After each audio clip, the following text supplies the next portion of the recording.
the broad general license issued by the Treasury Department, relief organizations as well as businesses have the leeway they need to support the Afghan people. So no restrictions on the banking and economic avenues that you can, that you are aware of at this time? Correct. Yeah. Okay. I'm happy to check with the team and get back to you if we have a And readout. any update on the Swiss fund that was created more than 2 years ago? Like how much of that money has actually been put to use in the country? I don't have a breakdown, but we're happy to check with the team. That'd be great. Yeah. Thank you. Go ahead. Thank you. Yeah. The Islamic Resistance Front in Iraq announced on Sunday that it will target U.S. interests if a conflict erupts between Israel and Hezbollah. What is your position and your response? I'm sorry, I didn't quite understand the first part of your question. Who? The Islamic Resistance Front in Iraq Okay. announced on Sunday that it will target U.S. interests if a conflict erupts between Israel and Hezbollah. So first, let me just say, since October 7th, when we look at the whole region, the United States has prioritized de-escalation and ensuring that this conflict doesn't spread. That continues to be the case. When it comes to Iraq, though, we expect and fully intend to work closely with our partners in Iraq, and this is something that Mr. Soudani and other leaders across the government in Iraq have also made clear that they would intend to hold interests or groups that choose to target American interests accountable, and that's something that we'll continue to push for as well. Jackson, go ahead. Thanks, Vedant. The Secretary of Brookings said that we should expect an announcement at the NATO summit regarding economic support for Ukraine. What would that look like? Can you specify what he meant? No, because I'm not going to get ahead of the Secretary, and you all should tune into the NATO summit next week. Thanks. Go ahead. Last week, the House Republicans in the Congress, they introduced an amendment to the foreign appropriating bill which says that if it's passed, that it would designate Iraqi Supreme Judicial Council and its president as an Iranian-controlled asset. I understand that you are not commenting on the pending bill, but my question is on the reactions from Iraq. Foreign Minister and also the acting Parliament Speaker, the President of Iraq, they reacted to this amendment and they said that, which the acting Parliament said that if this passed, it will be a dangerous turning point in Baghdad and Washington relations. What's your comment to this reactions? So let me just again reiterate what you said. I'm not going to comment on pending legislation with Congress. What I can say, though, is that that is not the kind of relationship we believe that we have with the government of Iraq. And over the course of our relationship, there are a number of areas in which we have worked closely with them, especially in the security and counterterrorism space, as well as energy and energy infrastructure, and we'll continue to work with them and deepen our cooperation on those areas. And what's the U.S. administration position on Iraq's Supreme Judicial Council and also its president? Do you think that it's an independent body or it's an Iranian-controlled asset? I'm happy to check back with the team for you. I don't have anything specific on that. Go ahead. And then probably got a couple more that we're going to wrap. Spoke about the resolution passed in the House regarding Pakistan, but please correct me if I'm wrong. State Department also raised same questions regarding the credibility of Pakistani elections held in Feb this year, and asking for the investigation of reports on massive rigging in those elections. You still asking those questions from the Pakistani government? This is something that we have continued to raise with our partners in Pakistan. Yes, that continues to be an area of focus of ours. So the Department of Homeland Security has identified over 400 immigrants from Central Asia and other regions as subjects of concern due to their entry into the U.S. through an ISIS-linked human smuggling network. What measures are being taken to mitigate this threat and ensure national security? So we're aware of this report, and this is something that my colleagues at the Department of Homeland Security can speak to in more detail.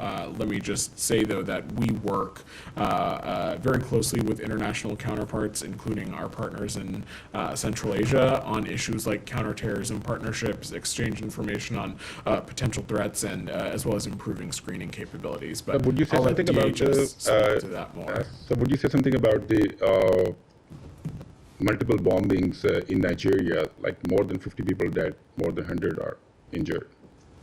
So we condemn this horrific attack that took place in Borno on June 29th. These attacks show a disregard of human life and a reminder of the ongoing threat posed by terrorism in the region.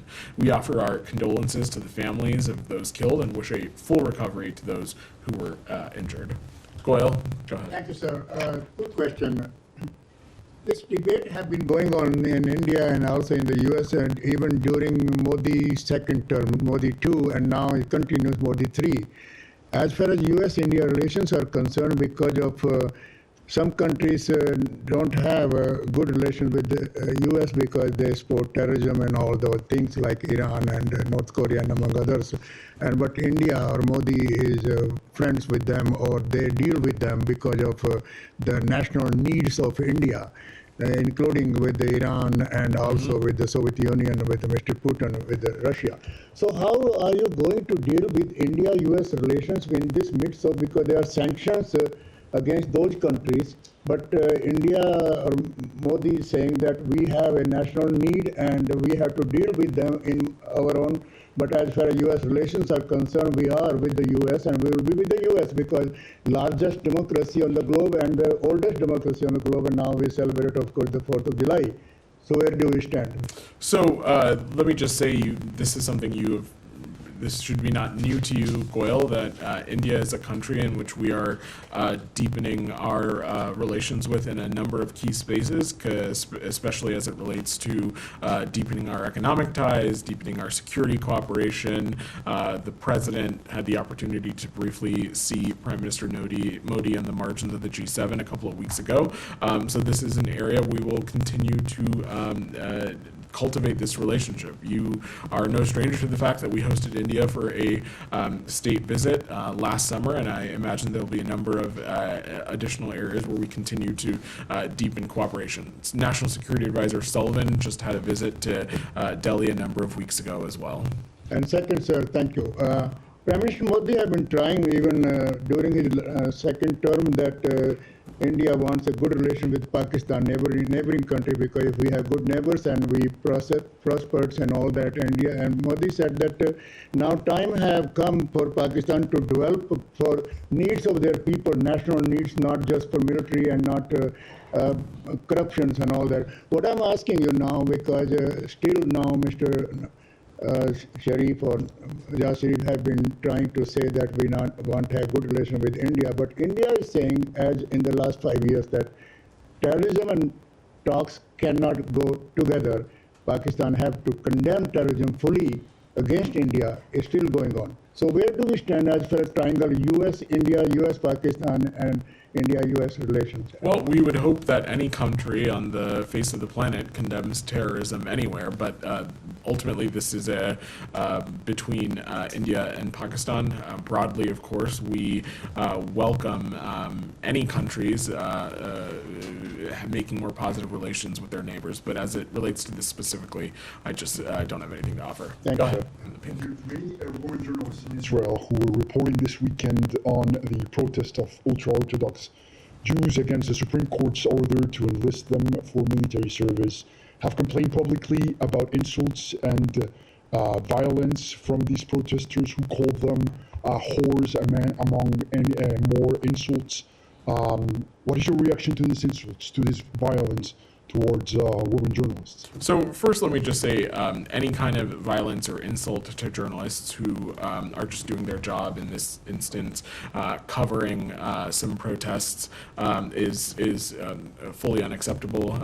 Time and time again, you've heard us say that we believe it's important and imperative for journalists to be able to do their job, especially in this region of the world. But beyond that, I don't have, as it relates to the protests itself, I don't have anything. That is it's an internal matter for the government of Israel, but unequivocally, journalists need to be able to do their jobs, and insults, name-calling, and any kind of violence is unacceptable.